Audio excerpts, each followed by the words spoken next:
Hello. आज हम लोग चेक करेंगे ज्ञान जराटके की वीडियो, देश के एक लंग द्वारा parliament security breach. Let's jump to the video. दोस्तों जय हिंद, वंदे मातरम। मेरा नाम है सूर्य मशहूरी और आप देख रहे हैं ज्ञान जराहट के। और आज इस वीडियो में हम लोग बात करने जा रहे हैं आज हमारी संसद के अंदर जो कांड हुआ उस कांड के बारे में, क्योंकि आज के दिन 13 दिसंबर 2001 को संसद के ऊपर आतंकवादी हमला हुआ था। और आज यानी कि 13 दिसंबर 2023 के दिन जब हमारी नई पार्लियामेंट में खड़े होकर पार्लियामेंट के मेंबरगण साल 2001 में पाकिस्तान द्वारा हमारी संसद पे किए गए उस आतंकवादी हमले में शहीद हुए हमारे बहादुर जवानों की शहादत का सम्मान करते हुए उन्हें श्रद्धांजलि दे रहे थे, तो ठीक उसी वक्त इन लफंगों ने कांड कर दिया। अब मैं यहाँ पे इनकी इस हरकत को आतंकवादी हमला ना कह के कांड इस वजह से कह रहा हूँ क्योंकि भाई आतंकवादी हमले का मकसद होता है आतंक फैलाना, बट ये लोग आतंक फैलाने में नाकामयाब रहे और इसका पूरा क्रेडिट जाता है हमारे पार्लियामेंट के मेंबर्स को, जिसके ऊपर अभी हम लोग बात करेंगे। प्लस इसी के साथ साथ हम लोगों को हमारे देश का जो सम्माननीय मीडिया है इसके बारे में भी बात करने की जरूरत है, क्योंकि आज एक बार फिर से सड़क छाप हरकतें करते हुए हमारे देश के मीडिया ने हमारे देश के लोगों को ये बात साफ साफ बता दी कि भैया हम किसी भी सूरत में नहीं सुधरने वाले। जबकि पिछली बार संसद पे हमले वाले वक्त और 26/11 यानी कि मुंबई हमले में जो कुछ भी हुआ उससे मीडिया को बहुत कुछ सीखने की जरूरत थी, लेकिन इन लोगों ने कुछ भी नहीं सीखा। आज भी देश, एथिक्स, मोरालिटी, लोगों की जान की परवाह सब गए तेल लगाने। इनकी पहली और ओनली प्रायोरिटी टीआरपी है। लेकिन हम इन तमाम चीजों के ऊपर बात करें उससे पहले दोस्तों मैं आप लोगों को आज एक बहुत जबरदस्त विंटर सेल के बारे में बताने जा रहा हूं, जिसमें आप लोगों को मिल सकता है एक ब्रांड न्यू iPhone 15, वो भी मात्र सिर्फ ₹1 में। जी हाँ, अगर विश्वास नहीं हो रहा तो दोबारा सुनो, ब्रांड न्यू iPhone 15 वो भी मात्र सिर्फ ₹1 में। कैसे? तो भैया डिस्क्रिप्शन में दी गई लिंक से जाके डाउनलोड करिए माई 11 सर्किल ऐप और 14 दिसंबर को होने वाले India south Africa T20 match के लिए टीम बनाइए। प्लस गिव अवे कॉन्टेस्ट को ज्वाइन करो और जीतो एक शानदार iPhone 15। और इस गिव अवे कॉन्टेस्ट की एंट्री फीस है सिर्फ ₹1। और हाँ, ये जो कॉन्टेस्ट है ये सिर्फ 14 दिसंबर को होने वाले इंडिया साउथ अफ्रीका मैच के लिए वैलिड है। सिर्फ मेरी ही लिंक से एक्टिव होगा और सिर्फ मेरे ही सब्सक्राइबर के लिए है, तो इसे मिस मत करिएगा। प्लस मेगा कॉन्टेस्ट को ज्वाइन करके टॉप प्राइज में आप जीत सकते हैं पूरा ₹1 करोड़। इतना ही नहीं, अगर आप लोग डिस्क्रिप्शन में दी गई लिंक से जाके इस माई 11 सर्किल ऐप को डाउनलोड करते हैं और मेरे इस कूपन कोड को यूज करते हैं तो आपको आपके माई 11 सर्किल अकाउंट के अंदर 20% एक्स्ट्रा रियल कैश मिलेगा। तो देर किस बात की, डिस्क्रिप्शन में दी गई लिंक से जाके अभी ऐप को डाउनलोड करें और इंडिया साउथ अफ्रीका मैच के लिए तुरंत टीम बनाएं। नाउ अब बात करते हैं आज हमारी पार्लियामेंट के अंदर जो कांड हुआ उस कांड के बारे में। बट पहले मैं आप लोगों को सारी की सारी डिटेल्स बता देता हूं और फिर उसके बाद हम लोग इस पूरे के पूरे घटनाक्रम के अलग अलग पहलू के ऊपर बात करें। सो सबसे पहली बात तो आज ये जो कांड पार्लियामेंट के अंदर हुआ है इसमें अकॉर्डिंग टू पुलिस कुल मिला के 6 लोग शामिल थे। और याद रखिएगा कि ये कोई फाइनल नंबर नहीं और ये कोई फाइनल बातें नहीं है, ये अब तक की इन्वेस्टिगेशन में जो बातें निकल के आई है वो मैं आप लोगों को बता रहा हूँ। सो कुल मिला के यहाँ पे 6 लोग शामिल थे। एक सागर शर्मा जो कि उत्तर प्रदेश से है, सेकेंड डी मनोरंजन जो कि मैसूर कर्नाटका से है, तीसरा पर्सन है अमोल शिंदे जो कि लातूर महाराष्ट्र से है, चौथी पर्सन है नीलम देवी जो कि हरियाणा से है। इसके अलावा 2 और लोग हैं, एक है ललित झा और दूसरा है विक्रम शर्मा, और ये दोनों ही लोग दिल्ली गुड़गांव से है। और इसमें से जो ललित झा है इसी के घर पे ये सभी लोग रुके हुए थे। प्लस इस पूरे के पूरे कांड में शामिल ये जो 6 लोग हैं ये पिछले तकरीबन 4 साल से एक दूसरे को जानते हैं, मतलब हम लोग ये बात कह सकते हैं कि इनका ग्रुप है। नाउ अब घटनाक्रम कुछ ये है कि पार्लियामेंट के अंदर 0 आवर्स चल रहा था और 0 आवर्स में डिस्कशन हो रहा है, तभी सागर शर्मा और डी मनोरंजन ये 2 लोग जो कि विजिटर्स पास लेके पार्लियामेंट के अंदर घुसे थे। अच्छा, अब यहाँ पे मैं आप लोगों को विजिटर पास से रिलेटेड डिटेल भी बता दूं। एक्चुअली में क्या है, पार्लियामेंट के अंदर अगर किसी आम पर्सन को घूमने के लिए जाना है तो उसके लिए विजिटर पास लगता है। अब ये पास कैसे इशू होता है इसकी इतनी ज्यादा डिटेल मेरे को नहीं मालूम है, लेकिन ये 2 लोग जिस पास की मदद से संसद के अंदर घुसे थे उस पास को इशू किया था मैसूर कर्नाटका से बीजेपी के एमपी प्रताप सिन्हा ने, क्योंकि इस पास की फोटो निकल के मार्केट में आ गई। और क्योंकि ये डी मनोरंजन भी मैसूर कर्नाटका से है इस वजह से मुझे लग रहा है कि इसी ने मैसूर के अंदर अपना जेक जुगाड़ लगा के ये प्रदीप सिन्हा के ऑफिस से पास लिया होगा। प्लस यहाँ मैं आप लोगों को ये बात भी बता दूं कि एक्चुअली में ये 6 के 6 ही लोग पार्लियामेंट के अंदर जाना चाहते थे, बट क्योंकि पास सिर्फ 2 ही लोगों को मिल पाया इस वजह से सिर्फ सागर शर्मा और डी मनोरंजन ही संसद के विजिटर्स वाले एरिया में जा पाए। नाउ अब जब संसद चल रही थी तब ये दोनों ही बंदे विजिटर सेक्शन में बैठे हुए थे। Then all of the sudden सबसे पहले सागर शर्मा ने ऊपर विजिटर सेक्शन से मेन पार्लियामेंट का जो हाउस है जो फ्लोर है वहां पे जंप मार दी। और ऐसा मीडिया रिपोर्ट्स आ रही है कि जूतों के अंदर इन लोगों ने कनस्तर छुपाए थे जिनके अंदर येलो कलर की स्मोक भरी हुई थी। उस कनस्तर को इसने निकालने की कोशिश करी और पी चिदम्बरम साहब ने बाहर आके जब मीडिया से बात करी तो उन्होंने मीडिया को यह बताया कि जब ये पूरा का पूरा घटनाक्रम हुआ तो जब पहला बंदा ऊपर से नीचे कूदा तो वहां बैठे जितने भी मेंबरगण थे सभी को यही लगा कि कोई विजिटर सेक्शन से गिर गया है। लेकिन थोड़ी देर बाद जब दूसरा बंदा यानी कि ये डी मनोरंजन ऊपर से नीचे कूदा तब जितने भी वहां पे मेंबरगण बैठे हुए थे सभी को ये बात श्योर हो गई कि ये सिक्योरिटी ब्रीच है। और इसके बाद हमारी देश की संसद के जो मेंबर्स हैं यानी कि जो मेंबर ऑफ पार्लियामेंट है जिनके लिए हर बार 50 अलग अलग तरीके की बातें बोली जाती है, जिन्हें हर मुद्दे पे क्रिटिसाइज किया जाता है, जिनके लिए ये कहा जाता है कि ये लोग अपनी सिक्योरिटी की परवाह करते हैं, इन्हें जनता की सिक्योरिटी को कोई परवाह नहीं, फलाना ढिमकाना, हर तरीके की बात की जाती है। हमारे देश की संसद में बैठे हुए इन्हीं मेंबर ऑफ पार्लियामेंट्स ने अपनी जान की परवाह किए बिना, मतलब लिटरली जब सवेरे मैंने वीडियो देखा ना, एक तो मन में गुस्सा था कि इस तरीके की सिक्योरिटी ब्रीच हुई है जो निहायत ही शर्मनाक है, और दूसरी तरफ मेरे मन में खुशी भी थी ये देख के कि ये जो मेंबर ऑफ पार्लियामेंट से ये इस सिक्योरिटी ब्रीच को देख के दरवाजे की तरफ नहीं भागे, बल्कि ये लोग ना सिर्फ उस लड़के को पकड़ने के लिए भागे बल्कि सबने मिलकर उसे सूता भी। अब क्योंकि हमारे यहाँ पॉलिटिक्स का लिटरली कोई भी स्तर नहीं है, इस वजह से तमाम पॉलिटिकल पार्टीज ये साबित करने में लगी हुई है कि भैया हमारी पार्टी के जो लोग हैं वो मर्द हैं और उन्होंने जाके पकड़ा, ये करा, वो हमारा नेता इतना बड़ा मर्द है, वो है फलाना ढिमकाना, दुनिया भर की बातें चल रही है। लेकिन इन रियलिटी सभी लोग अक्रॉस द पार्टी लाइन गए और इन लोंडे लपाड़ों को घेर घार के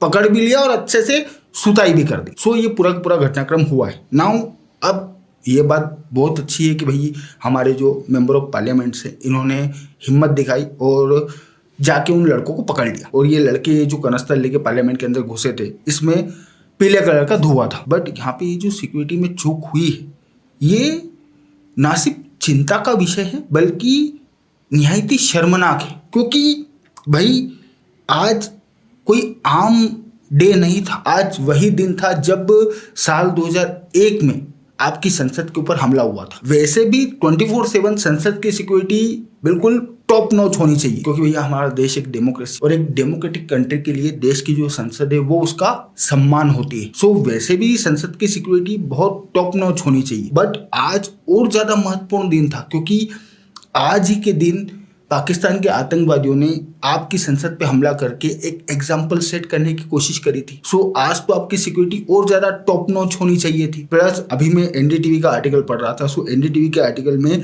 पुलिस के हवाले से, मतलब कि संसद के अंदर जो लोग सिक्योरिटी संभालते हैं उनके हवाले से इन लोगों ने लिखा है कि भाई हमारी ये जो नई पार्लियामेंट है इसके अंदर ये जो विजिटर लोग इंटर होते हैं इनकी एंट्री की जो प्रोसेस है उसमें 3 से 4 बार फुल बॉडी स्कैनिंग होती है। सो अब जब इस लेवल की सिक्योरिटी पार्लियामेंट के अंदर चल रही है तो फिर कैसे ये लोग ये स्मोक वाला कनस्तर लेके अंदर घुस गए भैया, ये सवाल पूछना तो बनता है। अब या तो ये शुद्ध रूप से सिक्योरिटी ब्रीच है या फिर ये जो स्मोक वाला कनस्तर है ये पहले से ही पार्लियामेंट के अंदर पहुंच चुका था। हो सकता है कोई अंदर का बंदा शामिल हो, एमपी भी हो सकता है, पार्लियामेंट में काम करने वाले जो एम्प्लॉय हैं वो भी हो सकते हैं, सिक्योरिटी पर्सन भी हो सकता है, कोई भी हो सकता है। और उसने बाद में अंदर ही अंदर इन लोगों को वो कनस्तर दे दिया होगा कि भैया कर दो काम, हो सकता है मिली भगत हो। इसकी तो खैर मेरे हिसाब से जांच होगी और जांच में पता चलेगा कि एक्चुअली में क्या हुआ। बट ये जो सिक्योरिटी ब्रीच हुआ है ये वाकई में चिंता की बात है, क्योंकि भाई चलो ये तो सिर्फ स्मोक थी, अगर ये लोग वाकई में टेररिस्ट होते, इनका ऑब्जेक्टिव लोगों को मारना होता और अगर उस कनस्तर के अंदर जहरीली गैस भरी होती तो फिर क्या करते भाई, वहां पे तो सारा लाशों का ढेर लग जाता। आप कल्पना करिए कितने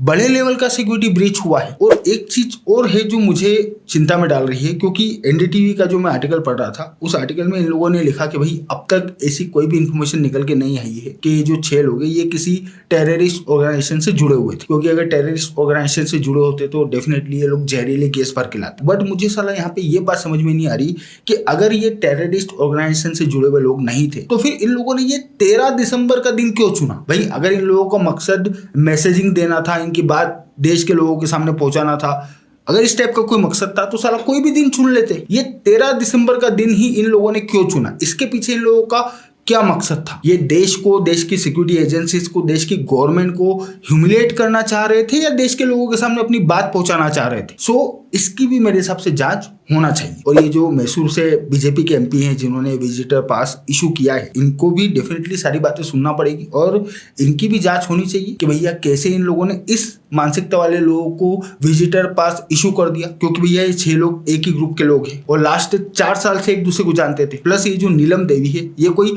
अननोन पर्सन है नहीं, इसकी कम्युनिस्ट मेंटेलिटी से रिलेटेड अच्छी खासी हिस्ट्री है, जिसमें इसने पिछले 4-5 सालों में भारत के अंदर जितने भी प्रदर्शन हुए हैं एंटी गवर्नमेंट, सब में ना सिर्फ हिस्सा लिया है बल्कि ये अलग अलग नुक्कड़ों पे माइक लेके लोगों को सरकार के खिलाफ भड़काती भी रहती है। बीजेपी चल रही है तो हम सत्ता परिवर्तन करेंगे, या तो कांग्रेस को ले आएंगे या हम INLD को ले आएंगे। बीजेपी जितना क्रूर है शायद दूसरी जो पार्टियां हैं वो इतना क्रूर नहीं है। सो इसकी अच्छी खासी हिस्ट्री थी, तो ऐसे लोगों को कैसे पास इशू कर दिया गया, इसके ऊपर भी मेरे हिसाब से जांच होना चाहिए। नाउ अब सवाल उठता है कि ये जो लोग हैं इन लोगों का मकसद क्या था वहां पे जाने का। तो अब ऐसे मकसद से रिलेटेड अभी तक कुछ किसी ने कहा नहीं है, बट जिस तरीके के नारे इन लोगों ने लगाए हैं, बोले तो जय भीम, भारत माता की जय, औरतों पे अत्याचार खत्म करो। अच्छा, ये जो औरतों पे अत्याचार वाली बात महिला ने बोली है, ये सुनने के बाद मेरे को बहुत ज़्यादा डाउट हो रहा है कि ये महुआ मोत्रा वाला जो केस है ये भी इसमें कहीं न कहीं